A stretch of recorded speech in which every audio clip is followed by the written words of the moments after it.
How are you? I'm good. I love all your Selena stuff.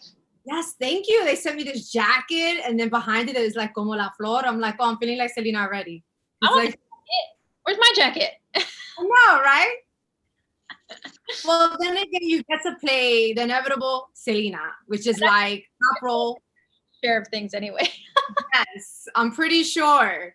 And so, I mean, how was that for you? Because I have to say, there is a bit of pressure of playing such an iconic role. First of all, it's Selena. Second of all, Jennifer Lopez portrayed her in the original iconic Selena movie. And everybody loved J-Lo as Selena. And so, how was it for you portraying her, your personal experiences? And did the Quintanilla family give you any tips on how to portray their daughter? There was some pressure to playing this role, and I considered that really heavily and very seriously when I was auditioning because I knew what large shoes I was filling. Um, and I knew how much people respected what Jennifer did in the film. And I grew up watching the film and have so much respect for the film and her portrayal, and just so badly wanted to just do this with Selena and study her and honor her. And she meant so much to all of us. She means so much to me. I'm such a diehard Selena fan. And that's really what propelled me to work so hard for the job because I knew what I was willing to dedicate to it. I knew what I was willing to put into this role. And I just wanted to show the fandom and all her fans so much love and respect, and her so much respect, and her family as well for giving me such an incredible opportunity. And I'm so happy that they were on board. It gave us this incredible insight into like her younger formative years, um, which I think what makes our show so incredible is that there's this idea that we have of Selena, this icon that we know very well, from her years where she was at her like biggest, her peak. And I think even some Selena fans are going to be really surprised when they see our first season. And I think they're going to delve into and research, is that really how Selena looked? Is that really a Selena song? And yeah, it is. And I don't think we would have gotten an opportunity to do something like our first season if it weren't for her family. Yeah, now that you say that, like fans are going to research, that's exactly what I did because as a curly hair girl, I didn't really see Selena in her peak like that in the 80s with curly hair. So when I saw her with curly hair, I was like, Selena had curly hair? I didn't know. I saw always the 90s version because that was more of my era when I was a little girl. So I just saw her always with the hair, the updos, the straight hair, never the curly hair. So when I saw you rock that, I was like, wait a minute, I got to Google. I got to do some research.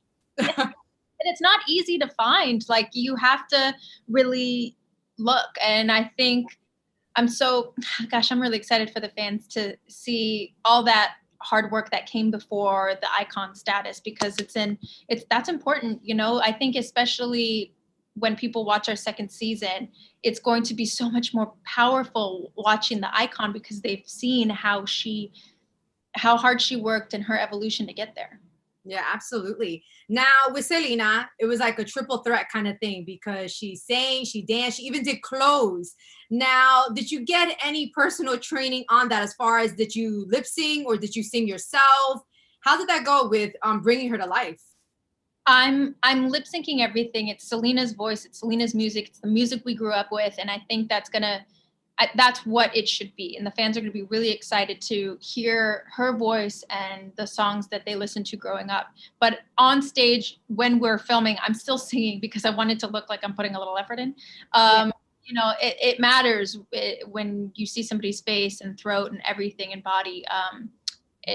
So I did, and I worked with a vocal coach for any moments that I would have to sing, like in the scripted show when it wasn't a performance. But yeah, it was so much fun to learn all of that. She had love for so many things. She was a designer. She was basically her own like creative director.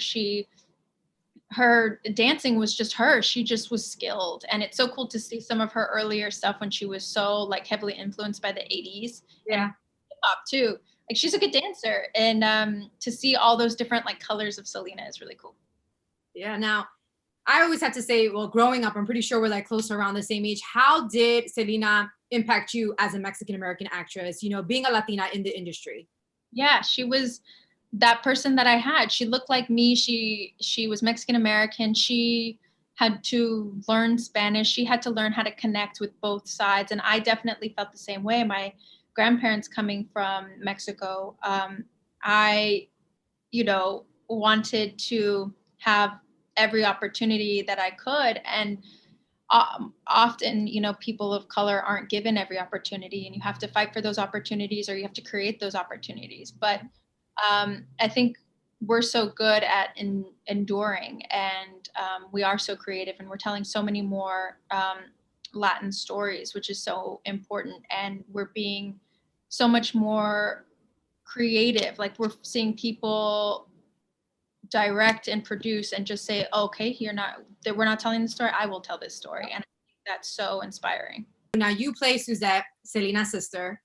Now that's big because that's like the boss of the show. So it's like, how was that? Did she give you any tips on how to portray her, on how to play her? I also read that you had to learn how to play the drums, and maybe she teach you how to play the drums.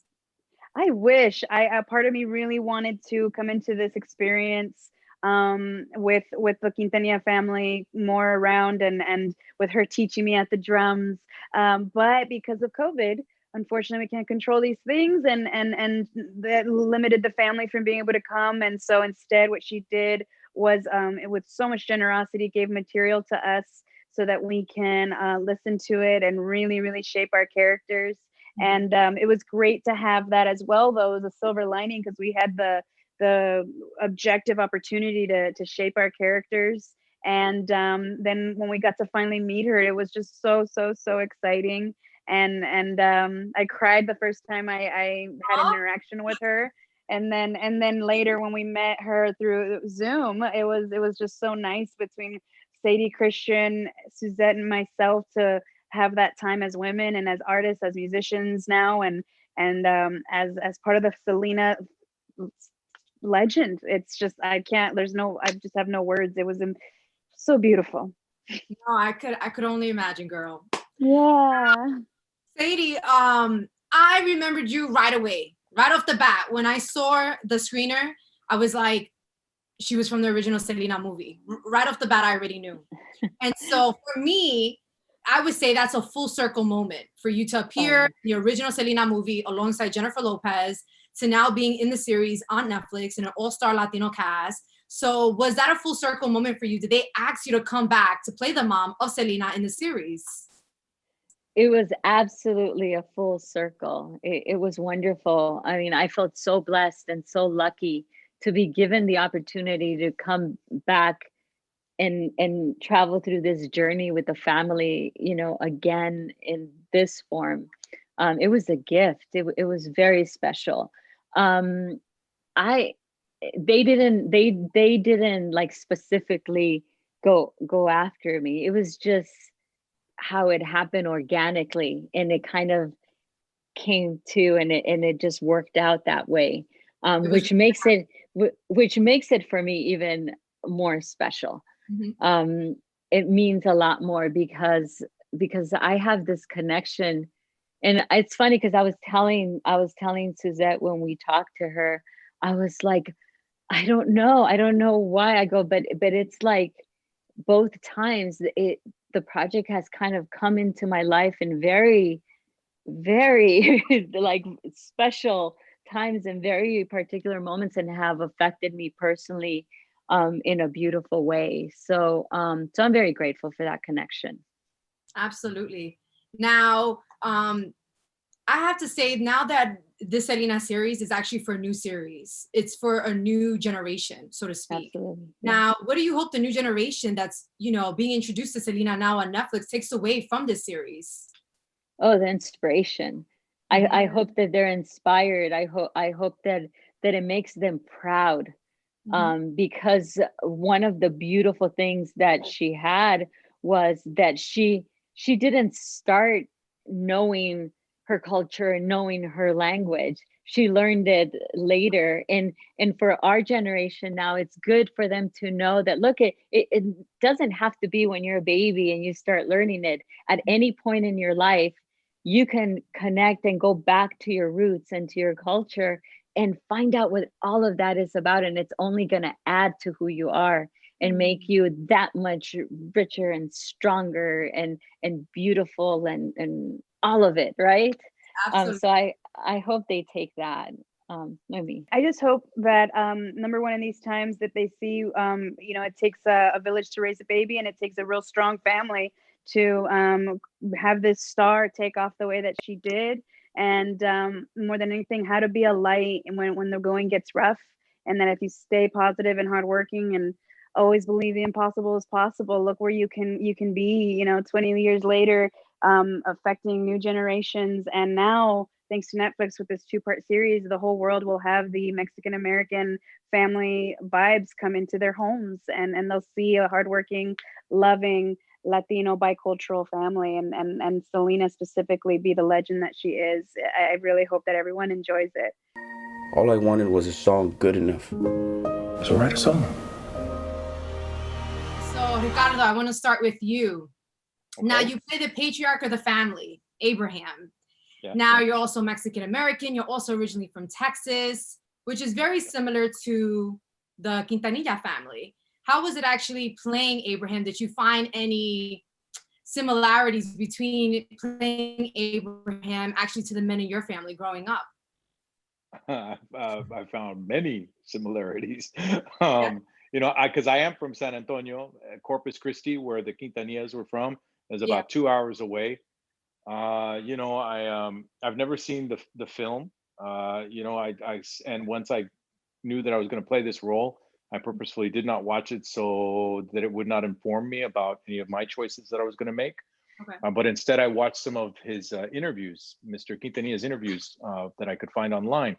And as I was watching them and I'm listening to him, I'm like, he sounds just like my dad. He sounds just like my tios, you know? And so I started immediately. I mean, I already spent enough time with my father as it is, but I was talking to him more, but purposefully getting him to speak and listening to his cadences and talking to some of my tios and just, you know, trying to hear some of their macho bravado that they have a tendency to use as that facade when they're out in the world, and then how they would go soft and very quiet and con todo cariño, you know, when they're in their house with their wives and their children. And so that's just, I tried to get as much of that information as possible to layer my performance. Awesome. Now the question can actually go for both of you, but how was it like filming during COVID? Now I know it came out this year, but did you guys start filming last year before COVID hit? Or was it actually during this whole pandemic that kind of hit us? No, we were filming, we started October last year, and we were actually almost pretty much done. I think we had about a couple months, a certain amount of weeks left. And it's funny because that was the only break that I was able to have during the shoot was March 13th, which was like when I came to LA and basically the lockdown happened. Yeah. And I remember I was like, yo, this is my first time getting back. Like, and I remember talking to our EPs and I was like, yo, are we going back? They're like, no, just stay in LA. So, but the experience was our COVID experience, shooting the show was, you know, we did it, you know, we kept it really tight. We kept it under control. We were getting tested 3 times a week. Wow. Yeah. Wasn't a fan of that part, but you know, we were all committed to finishing the show, and we wanted to finish it. We wanted to do it right, and we wanted, you know, to make sure that everyone was healthy. And you know, it was tough. It's not an easy thing to do, you know, in any production, I'm sure during COVID. But as long as you guys did it safely, though, at the end, you know. Yeah, exactly. And I think we kind of have a good you know, template of how to approach production in a show or film on set with COVID around. Okay. All right. Well, thank you so much, because they're telling us to wrap up. But thank you so much. I actually saw the series. You guys did a great job, and I just wish you the best of luck with everything going on, especially as Latinos in the industry right now. That's right, baby. Thank you, Ali, very much. Thank you.